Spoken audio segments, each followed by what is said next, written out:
The thing with retro and Nintendo in general is, I'll say this, is that you get to work on Nintendo IP, which is incredible. And like, I am the biggest, like, I have a Zelda tattoo, like, I mean, like many people Oh do, wow. like, yeah, I love Nintendo. I always will.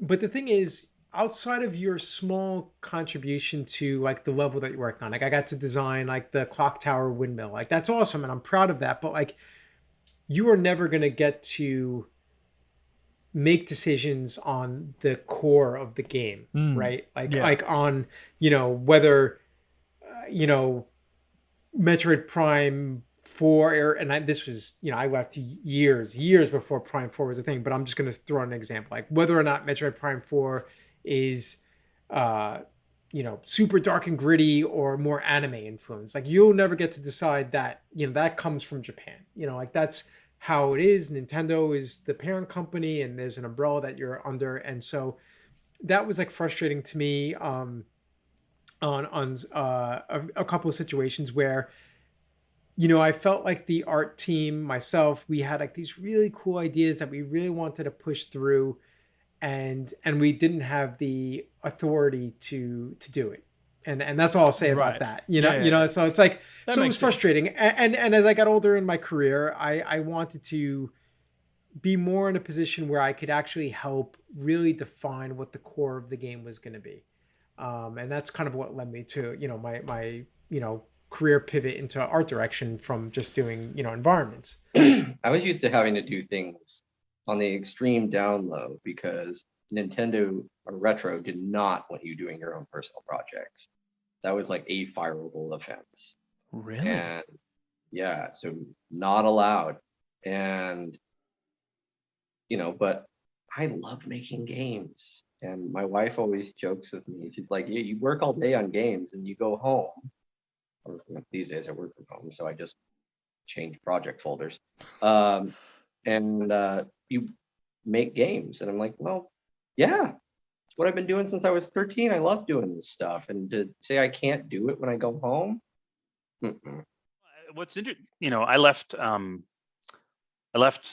during the early development of Prime 3. I was a little bit burned out on Metroid at that point. I mean, Yeah, fair I enough. love the games, but I gave a lot of myself in those games. Like the work schedule for Prime and Prime 2 was pretty brutal. I was working 100-hour weeks on Prime 1 at the heyday there for months, and Yeah. it was pretty brutal. And I was looking for something else. By the end of Prime 3, I really, really enjoyed it, but Retro had hit a place where I think everybody either didn't want to work on another Prime or knew that going through that road again was going to be bad mentally. And then, yeah. And so that, keeping that going for 8 years wasn't that hard. And I, like, honestly, when the Wii came out, on a technical side of things, I was a little disappointed in it. Staying with Nintendo was going to mean staying a bit in a box and a bit behind. And so creatively, that as an engineer, that was a creative problem for me. It was hard to justify that. And like, it's easy to work in a box. It's easy to work in that, but when it's that same box, and again, like the Wii is fundamentally this very similar hardware to the GameCube. Yeah. Now, the controller stuff and everything, that was really cool and innovative, but I'm not a gameplay programmer. I'm not. Yeah.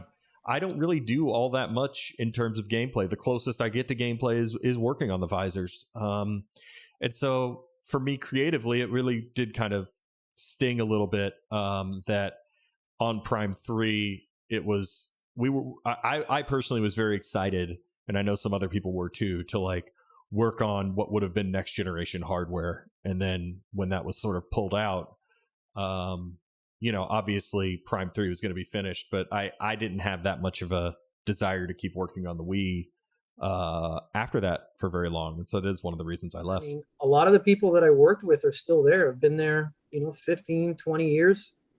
which is, almost unheard of in the game industry just because there's so much turnaround. But it's such a great job. Working with them is, fantastic. The people that had that studio took real good care of us and are, still, friends with them to this day. And, again, people I went to art school with are still at Retro.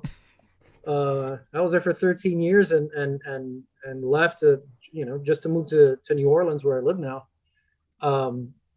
But I'd probably still be there as well. I specifically fell in love with New Orleans, and I'm just super inspired here. Since I draw comics and do, art on the side or whatever, I just started coming here. First time I came was in 2000, and then I didn't come back till 2010 maybe. And then I started coming here like 3 or 4 times a year, and I just couldn't stop. It just kept, as soon as I got back, like I wanted to come back. And after a while, it was just, I just need to move there because I'd like to travel to other places. So all I'm doing is going to New Orleans. But yeah, I just specifically wanted to be here. It's just super inspiring, just musicians and artists and performers. And if you're a creative person or whatever, I mean, you just walk out the door and you can't help but feel, I mean, even the architecture is just, it's just super, super inspiring. So I moved specifically to live here. Otherwise, like I said, I mean, I probably would never have left Retro.